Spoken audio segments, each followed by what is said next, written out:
contemporâneo, nós sabemos que a família ela não tem uma estrutura pai, mãe, filhos do mesmo casamento. A gente tem observado, nas últimas décadas principalmente, um número crescente de jovens que têm dificuldade em romper com essa família e iniciar uma família nova. Diante dessa crise toda, o diagnóstico está feito. Agora, a cura deve ser feita e esperada através do que daqui para diante. Muito se fala sobre a crise dos valores familiares. E, de fato, a família passa por transformações profundas nos dias atuais. O retrato da família está muito diferente daquela fotografia clássica, com pai e mãe no centro, rodeados pelos filhos. Os personagens desse quadro estão modificados. E a família precisa ganhar nova moldura para abrigar os valores de hoje. Neste Café Filosófico, a psicanalista Diana Corso fala sobre a crise da família tradicional e o surgimento de novas organizações familiares. De cara, já vou dizer para vocês que a família se considera em crise desde o momento em que ela se compreende enquanto família. Família sempre existiu, sempre tivemos pais, avós, tios, primos, etc. Sempre nascemos, de alguma forma, de algum tipo de organização familiar. Normalmente, secularmente, nascíamos em famílias mais extensas, em convívio com primos, tios, com outras ramificações. A gente tinha condições de entender o que é uma árvore genealógica. Hoje, quando uma criança contemporânea precisa fazer uma árvore genealógica, na cidade ele se atrapalha, porque já primo já é uma coisa que nem sempre se tem. E tios são poucos. Essa ideia de que os pais têm muitos irmãos, que por sua vez têm primos de primeiro e segundo grau, é coisa que eles não entendem. Por quê? Porque a família se reduziu, se contraiu ao essencial. A partir do momento em que ela se reduz para o essencial, ela se transforma no que chamam de família conjugal ou nuclear. Quando a gente vive muito perto, a gente se ama e a gente se odeia. Pensar a família nuclear, sobre a qual começamos a nos queixar, no mínimo, há 1,5 séculos, que é talvez o tempo mesmo de instalação da conjugalidade enquanto forma única de construção de família, ou seja, nós nos escolhemos um casal porque nós nos amamos e nós vamos ter filhos porque queremos. Isso é muito importante, é uma coisa completamente nova, isso tem muito pouco tempo na história da humanidade. Não só isso, nós nos escolhemos porque amamos e vamos ter filhos porque queremos, como nós, leigos, vamos educar essas crianças. Isso é novo também. E mais, a mulher, ela vai ser muito importante, o que também é muito novo. A opinião dela faz diferença, ela é o arrimo do homem e isso é explícito. Os filhos sabem quando seu pai está frágil e quando a mãe teve que cuidar dele de alguma forma. Tudo isso é muito novo. Nós temos algumas outras novidades também, o que eu chamaria de educação socrática, que como na sociedade contemporânea o passado tem pouco valor, o que vale é o que nós vamos inventar, não o que nós já inventamos. Nós temos uma imensa expectativa do que a ciência vai fazer por nós. A gente espera da ciência muita coisa. A gente espera do futuro quase tudo.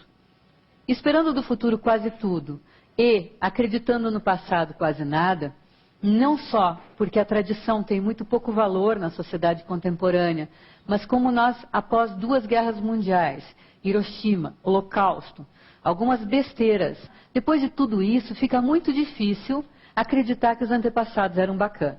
Essa é a imagem do nosso mundo. Os adultos são responsáveis por grandes besteiras. E, embora eles tenham feito tudo o que os jovens têm a usufruir, na verdade, nós temos mais facilidade de acusá-los do que em serem reconhecidos. Esse é o cerne da família, uma família socrática, aonde, como os pais acham que tem muito pouco para ensinar, eles acreditam que o que eles têm mais é a desabrochar, a desenvolver. São famílias naturalmente democráticas, mas que, na verdade, acabam primando por uma espécie de ausência, porque os pais têm muito medo de traumatizar. E nisso, a disciplina indisciplinada de que eu me ocupo, que é a psicanálise, tem uma grande culpa, porque a leitura desenvolvimentista da psicanálise que foi feita, e literal da psicanálise que foi feita, acabou tornando os pais como acusados, como culpados de terem traumatizado seus filhos e, portanto, tornado-os neuróticos. Neuróticos nós somos, quer queira, quer não. Os pais, desde sempre, eles são... o pai ou é forte demais ou fraco demais. Hoje em dia, se ele é forte demais, é considerado opressivo. Se é fraco demais, é considerado insignificante, ausente, etc, etc. Não tem meio termo para a gente julgar o pai. A mãe, então, é excessiva ou abandônica.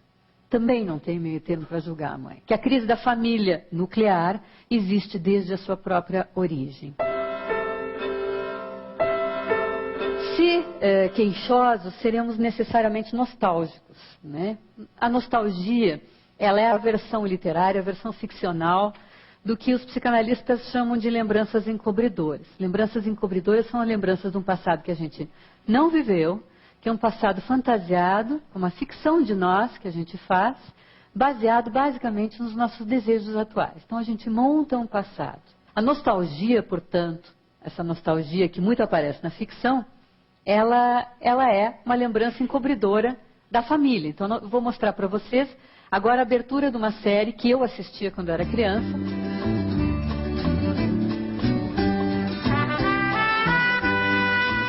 Essa série, ela é retrô, no sentido de que ela retoma uma família que não existe mais.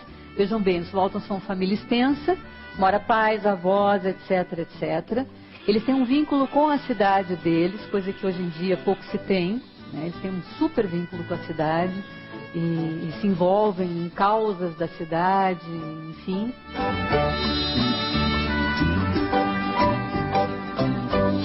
A primeira coisa que nós temos claro aqui, vamos de trás para frente, né? Nós estamos assistindo a montagem de um retrato de família. Nós não temos o patriarca no meio da cena, nós temos um rádio no meio da cena. É a chegada do rádio que nós assistimos na entrada, né? E a pequenininha, né, que normalmente seria insignificante, seria uma plantinha a mais numa foto de família, né, no colo de alguém, no máximo, né, com roupas que ainda não importantes, porque não podia usar as roupas, não podia usar calça comprida, essas coisas. Ela é que ocupa o centro da cena. Então nós temos duas coisas no centro da cena que não haveria na família tradicional que se pretende estar sendo retratada ali. Pré-revolução de costumes. Como é que é um retrato de família clássico? No retrato de família clássico, quem é que está no meio? Papai, sentado na sua poltrona, e mamãe, né, com o braço do lado da poltrona, e os filhos todos em volta, etc, etc, né, avós, etc. E eles têm 6 filhos. Né? Então, esse que vocês viram, o menino que aparece escrevendo, é o narrador, é o John Boy. Né?